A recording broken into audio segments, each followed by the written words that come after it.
Juan Kapitulo 6, versikulo 35.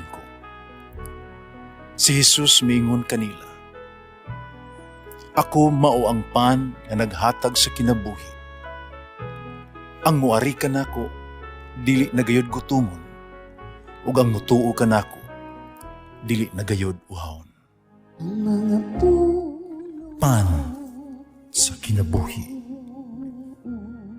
maglikon unta sa mong pagtuo ug gagaka kami sa pagtuman sa imong mahal nga kasuguan. Ginumanaa kaninyo. Santo sa Ebanghelyo sumala ni San Lucas.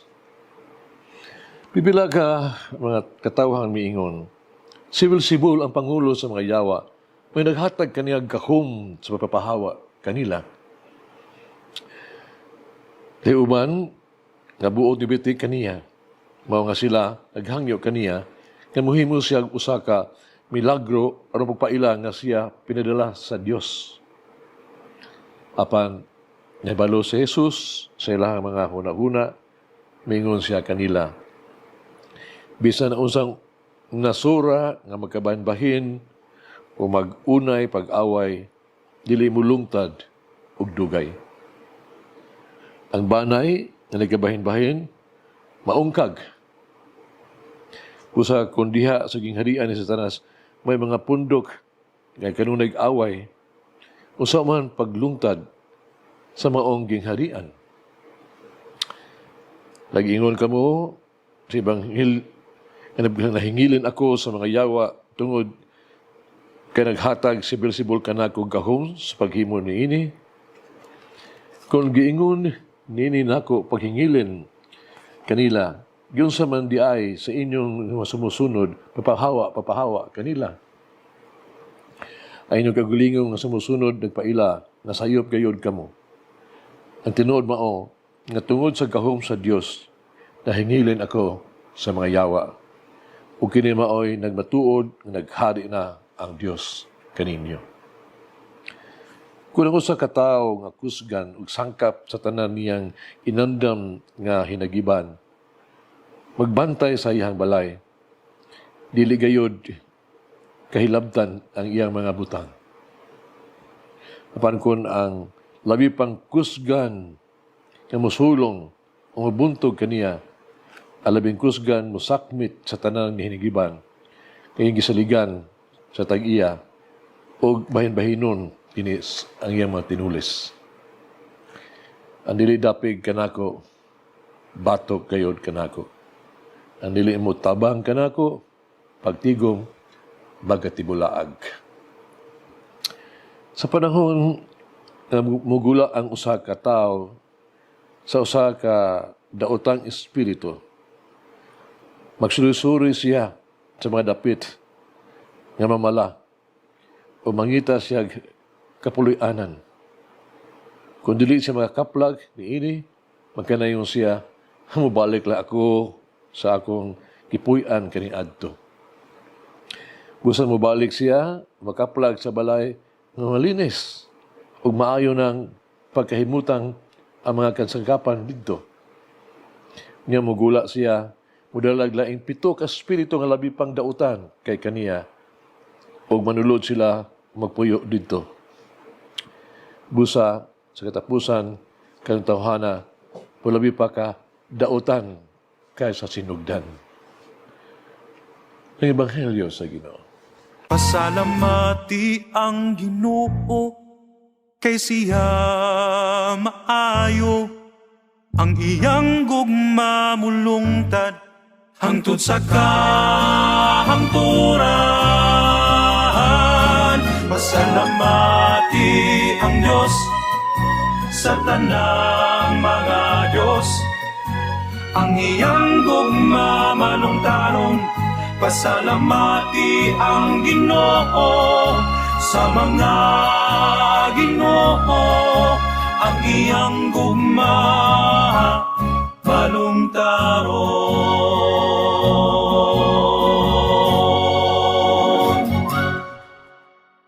Ang ebanghelyo karong adlaw nagpadayag sa tinuod nga bulok o kolor sa mga Fariseo. Ang ilang motibo mao ang pagdaot sa dungog ni Jesus. Pidangop sila sa pagbutang-butang. Ilang akusahan si Jesus na nagkikonsabo sa prinsipe sa langit-ngit sa demonyo. Ilang ipasangil ang iyang gahom kapag ayo ngadto kang Beelzebul. Itubag sila ni Jesus sa yano kayang pagkasulti. Ang mataging harian nga mabahin, batok siyang kagulingon, pagalaglagon.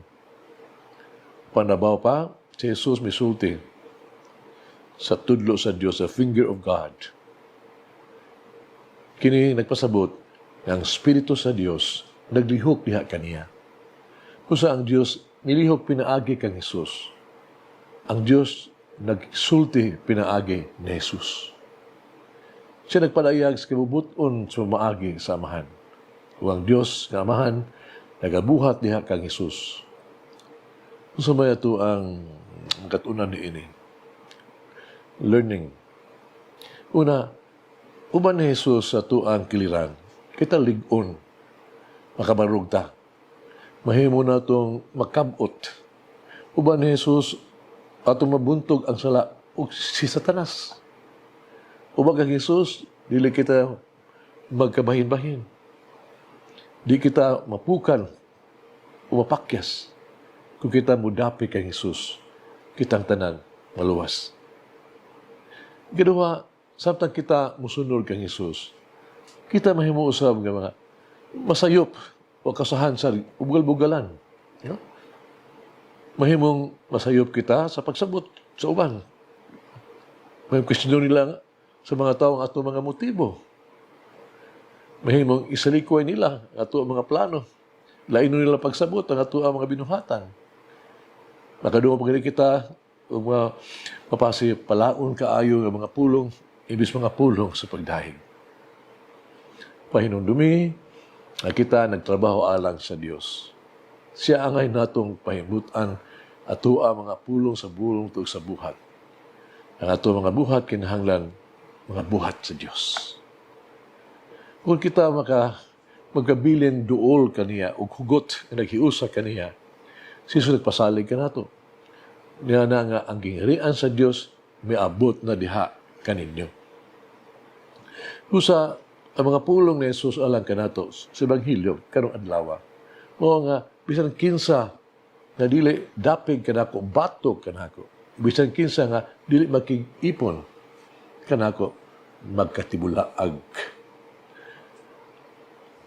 Doon na sa gilanon, sa usa ka porter, nagtrabaho siya sa usa ka inilay kaayong establishment, sa ka building.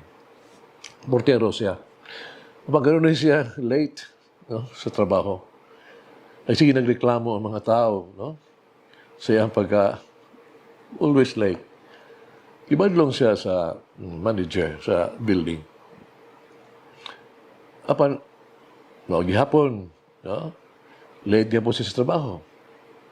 Ang manager nagkisulti kaniya ng utan na sa rason. Ganong sige bang ka-late? Ibasol sa porter ang iyang alarm clock.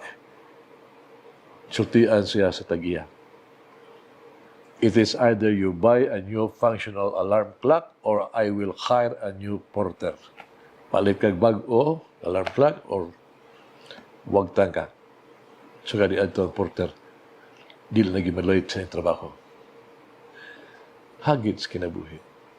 Paghimo ko ng lista sa mga butang nga imo nahimo alang kang Jesus. Isaad sa atong Ginoong Jesus, nagbalayon ka sa pagbuhat niya itong mga maing butang alang kaniya. Gusto mag-ampo kita. Ako mahigugmaon, magpasailoon ng Ginoong Jesus. Ikaw ako ang kusog, ikaw ako ang seguridad. Uban kanimo luwas ako. Uban kanimo sa akong kinabuhi, ako kapanalipdan. Tabangi ako palihog, Ginoong Jesus. Dili aron mawala ka. Dili aron mapakyas ka. Nga dili magduha-duha sa imong mga paagi o kabubuton. Uban sa imong paagi, tuguti ako sa pagtanyag sa akong mga serbisyo. Tuguti ako sa pagbuhat ng mga maayong butang alang kanimo. Tuguti ako sa pagsunod kanimo. pagtuman sa imong misyon alang kanako. Amen. Oh Mary, help me to make my heart the dwelling place of God alone. Mulangin ang Diyos magagahom sa tanan, Amahan, Anak, Espiritu Santo. Amen. May the Lord of the divine mercy bless us all, heal us from all diseases and suffering. Ayun unta niya kita, tanang mga sakit na to sa lawas o sa kalag, body and soul. In the name of the Father, the Son, and of the Holy Spirit. Jesus, I trust in you. Amen. Whoever eats the bread of life will never hunger, says the Lord. Kay galaan inyong nabati ang pagpaambit ug hamubong pamalandong sa pulong sa Dios pinaagi sa tulumanon pan sa kinabuhi nga gidumala ni Monsignor Daddy Selva. Hangtod na usab sa sunod higayon, daghang salamat.